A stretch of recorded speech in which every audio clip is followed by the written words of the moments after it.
Hey, it's the Empire. Don't forget to hit the like button, the subscribe button, and the bell icon for more videos. We taking over. Let's go, champ. Hit that like button, hit that subscribe button right now. Let's go. Hey, it's the Empire, Boxing Empire, Backshore Boxing.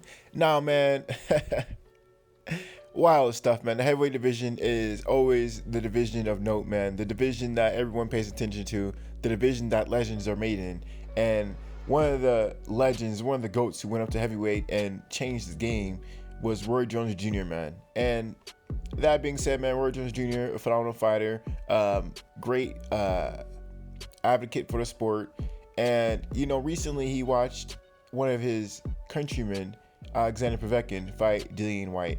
Now, if you didn't know, man, Roy Jones Jr. has dual citizenship in Russia, so he sees himself as a Russian, right? He actually met Vladimir Putin, and he was given the honors and he's like a super citizen over there.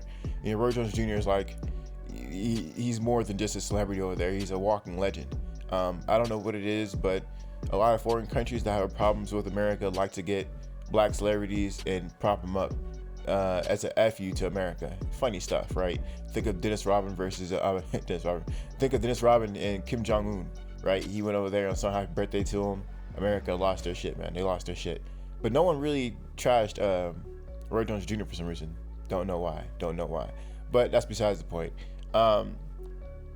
When Alexander Povetkin fought Dillian White in that heated fight, Alexander Povetkin was getting dropped a lot, and he had to really muster a lot of strength to come back to that Dillian White fight, because every time he got close to Dillian White dropped him with the left uppercut. He dropped him many times in that fight, and he came back midway through the fight and knocked out Dillian White with the left uppercut. And Roy Jones Jr. Was proud of it, man. He said that he was proud of his countrymen for knocking out White. Crazy stuff, man. Crazy stuff. And this goes to show that, a lot of people in America, at least a lot of legends like Deontay Wilder as well, they feel content with Dillian White getting stopped. A lot of people in America don't like Dillian White, man. I'm gonna be honest. A lot of people in America do not like Dillian White. A lot of the elite fighters, at least, don't like Dillian White. They don't even see him as, they don't see him as, they don't relate to the guy. The guy is he's different. He's different. Why? Well, I'm gonna get some quotes. This is exactly what Roy Jones Jr. said, and I quote: "I saw a Povetkin White fight. It was unbelievable comeback," Jones told TASS. "Povetkin demonstrated the power of Russian spirit to come back into the fight and win. I'm really glad to be part of this culture." That's Roy Jones Jr. talking about how he's excited to be part of the Russian culture, and how he's excited White got stopped. Now this is it spells deja vu, man, because when Deontay Wilder seen Alexander Povetkin stop Dillian White, Deontay Wilder was excited as well. He started speaking in tongues. He was so excited the American language wasn't enough. He said it in his tongue, the Russian tongue. And this is Deontay Wilder said. He said, "I believe in glaz za glaz," and that means eye for an eye. Man, in Russian, this is devastating. Start celebrating and speaking in tongues, Deontay Wilder. This is a uniform approach on how everyone feels about Dillian White getting stopped. You got niggas celebrating Russian culture, which I never seen in my life. I never seen anything like it. I think it's funny, man. I think it's hilarious.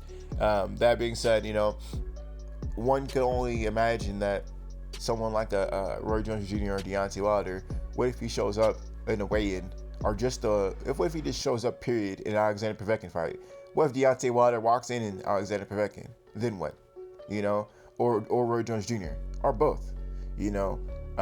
That's a total possibility, and that can really get in Dillian White's head. Now, I thought Dillian White was winning the fight, but when you get stopped like in devastating fashion, like you did with one punch, it's definitely gonna affect it's definitely gonna affect everything, as far as your punch resistance and just your confidence in general. So we're gonna see how this whole thing plays out with my boy Dillian White, man. It's sad that he got stopped in such devastating fashion, because once you get knocked out, it's easy to get knocked out the second time, right? Easier to get knocked out second time. But anyway, man, let me know you guys feel about it though. I think it's a pretty big deal. I'm pretty, I wouldn't say shocked, but you know, we're gonna see how this whole thing plays out. Usually, I don't know what it is, but this generation, a lot of old legends like coming out trashing these younger fighters, you know, and that was definitely a shot toward Dillian White. We're gonna see how Dillian White responds to that, because Anthony Joshua, he had plenty of critique by his fellow countryman Lennox Lewis, and Anthony Joshua came out one point and called Lennox Lewis a bitch. You know, he definitely does not like Lennox Lewis at all. And even with Mike Tyson, the older American fighter, he does not like Deontay Wilder at all. We all know about the rivalry between Mike Tyson and Deontay Wilder. Every time Deontay Wilder is mentioned, Mike Tyson just says, "I don't even know who that guy is. I haven't met him." He just completely dismisses the guy, you know?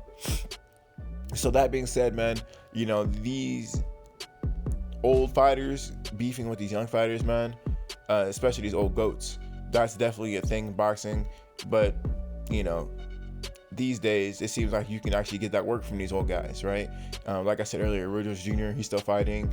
Mike Tyson, he's come back. So these are fights that have beefs with these young fighters, and a lot of these guys are coming back. So it's definitely relevant to talk about them, and it's definitely relevant in the game of boxing, because people think these people are out, but they're still living legends, and even in the shadow of himself, they're still dangerous. You know, Roy Jones Jr. is definitely not what he is in his prime, but he's still dangerous.